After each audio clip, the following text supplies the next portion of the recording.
Hello friends, in the series on income tax cases, today we will discuss the case of Principal Commissioner of Income Tax versus RISHIKESH BUILDCON Private Limited.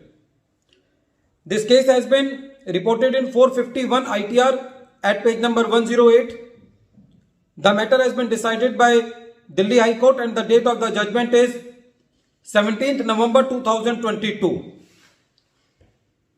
As all we know that in the income tax proceedings, a lot of importance is for the dates. The assessee has to file its income tax returns within due time because the losses will be carried forward only when the returns are filed on time. If the returns will not be filed on time by the charitable institutions, their exemption will not be granted to them. And same is the case when the notices and the orders are issued by the department. There are timeliness that in these timelines the notices should be issued, the orders should be passed.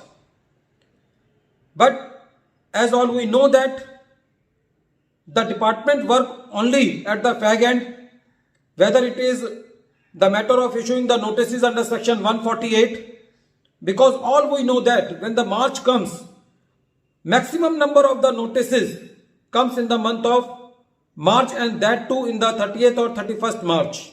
So the quality of the notices, and sometimes it is happening that even those notices are going beyond that period, and because the assessee is not so well worthy that every assessee is going for the writ petitions for questioning those notices. So the department is getting the leverage for issuing the notices even beyond the time period. Same is the case with the penalty orders. There is section 275 which talks about the timeliness of the penalty orders. Section 275 says that the penalty order should be passed within 6 months from the end of the month in which the penalty proceedings are initiated. The facts of the case are like this. In this present case, the assessment order was passed in the month of December 2008. The penalty was initiated. There was mentioned in the assessment order the notices were issued in the month of December 2008. When the month of March came, in that month the assessing officer took the approval from the higher authority for imposing the penalty, and the approval also come in the month of March 2008. The assessing officer passed the penalty order by calculating the period of 6 months from the end of the month in which the approval of the higher authority was obtained, and consequently the penalty order was passed in the month of September 2009. So the assessee was contesting this penalty order on the pretext that it is time barred because it has not been passed within 6 months from the end of the month in which the penalty proceedings were initiated. On the same concept, the department was contesting the point that the 6 months to be calculated from the month in which the approval for imposing the penalty has come from the approving authority.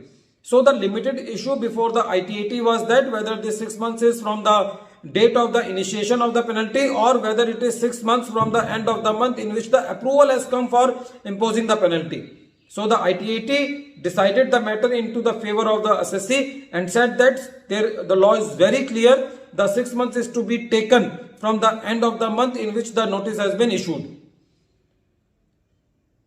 The department moved to the High Court, and the High Court also upheld the order of the ITAT and said that the penalty order in the present case is time barred. The penalty should have been imposed on the assessee up to 30th June 2008 because the 6 months period is expiring on 30th June 2008 because the penalty was initiated in the month of December 2008. Friends, this case is very important. Whenever any notice come or whenever any order is received, we should check first of all whether it is within the limitation period. If it is not within the limitation period, then this ground should be taken very vehemently before the appellate authorities. At the end of this video, once again, I am repeating the name of the case.